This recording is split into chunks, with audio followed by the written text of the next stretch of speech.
Olá, meu nome é Beatriz Mazzotti de Rienzo, sou acadêmica do curso de Nutrição da Universidade Paranaense Unipar e hoje eu vou apresentar o meu trabalho intitulado Consumo de Alimentos Ultraprocessados e os seus impactos na saúde de crianças e adolescentes, uma revisão de literatura, que foi desenvolvido sob orientação da professora Andréia Assunção Soares.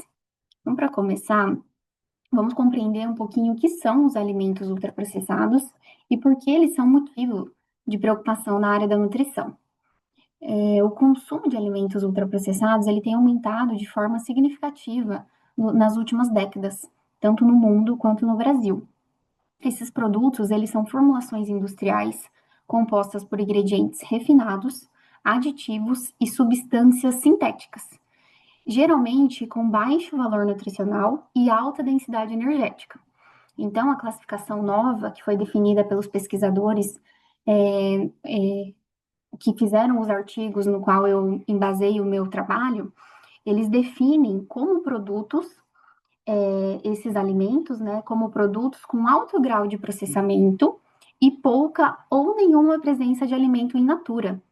Então, esse tipo de alimento, ele tem substituído alimentos naturais e minimamente processados, principalmente entre crianças e adolescentes, o que pode gerar grandes impactos negativos à saúde desde cedo. Então, diante desse cenário, né, o estudo, ele buscou analisar o que a literatura científica tem mostrado sobre esses impactos na saúde dessa população. O objetivo do meu trabalho foi analisar, então, as evidências científicas sobre os impactos do consumo de alimentos ultraprocessados na saúde das crianças e adolescentes, observando, então, as suas repercussões metabólicas, comportamentais e ambientais, e a relação com o desenvolvimento de doenças crônicas. O desenvolvimento, né, do meu trabalho, ele vem com os estudos de base populacional, que mostram o quê? Que a proporção de energia proveniente de ultraprocessados aumentou significativamente nos últimos anos. Então, com isso, a maior energia total que provém de açúcares, gorduras saturadas, sódio e, em contrapartida, menor consumo de fibras, menor consumo de vitaminas, menor consumo de minerais. Então, essa substituição que impacta diretamente na qualidade da dieta e favorece o aparecimento de distúrbios, tanto metabólicos quanto comportamentais, nessas crianças. Então, quais são, então, de fato, os principais efeitos que nós podemos observar nessas crianças que consumem esse tipo de alimento? Pesquisas recentes, então, elas mostram que há associações consistentes entre o consumo de alimentos ultraprocessados e indicadores negativos de saúde, como, por exemplo, quais são esses indicadores?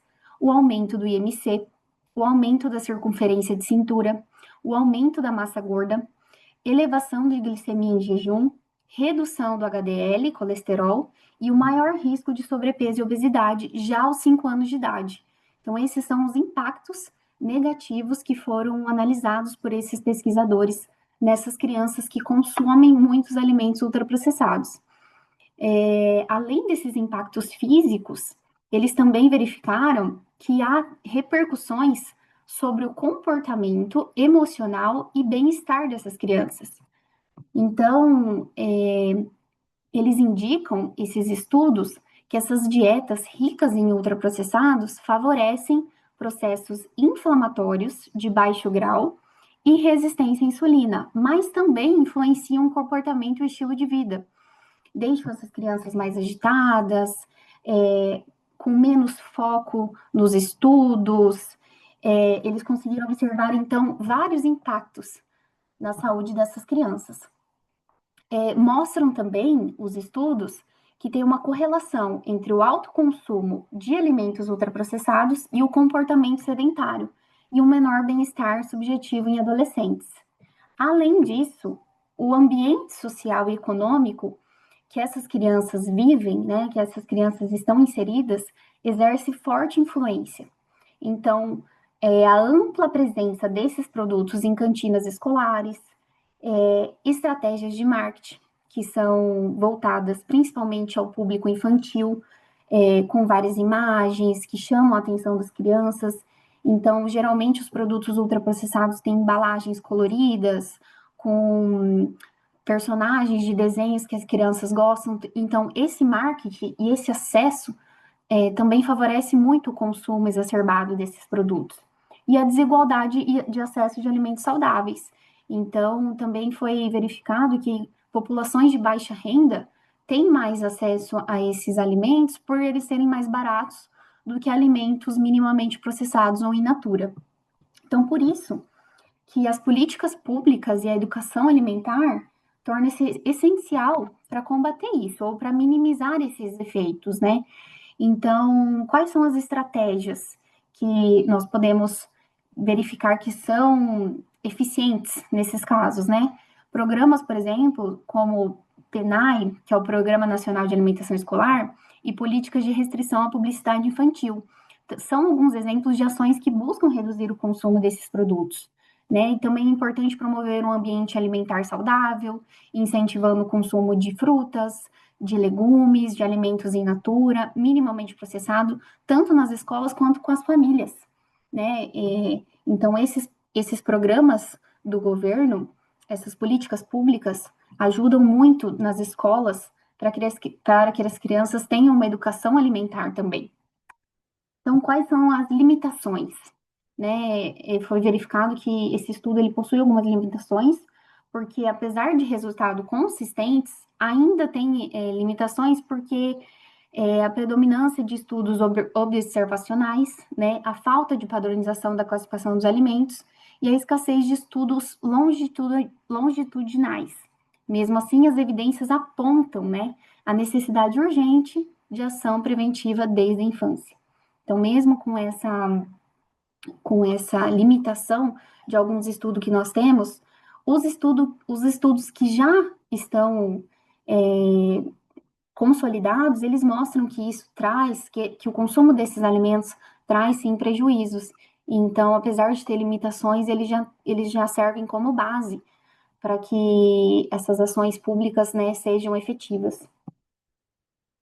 Então, o que se conclui com o estudo, né, que o consumo elevado de alimentos ultraprocessados entre crianças e adolescentes está sim associado ao aumento do risco de obesidade, disfunções metabólicas, inflamações e piores indicadores de saúde, como foi falado, HDL, aumento do HDL, resistência à insulina, obesidade, sobrepeso. Além disso, ele reflete fatores comportamentais e sociais, que reforçam hábitos alimentares inadequados. Então, assim, torna-se essencial fortalecer, né, as políticas públicas e as estratégias de educação nutricional, que valorizam os alimentos naturais. Então, formando desde cedo uma base sólida de saúde para a vida adulta.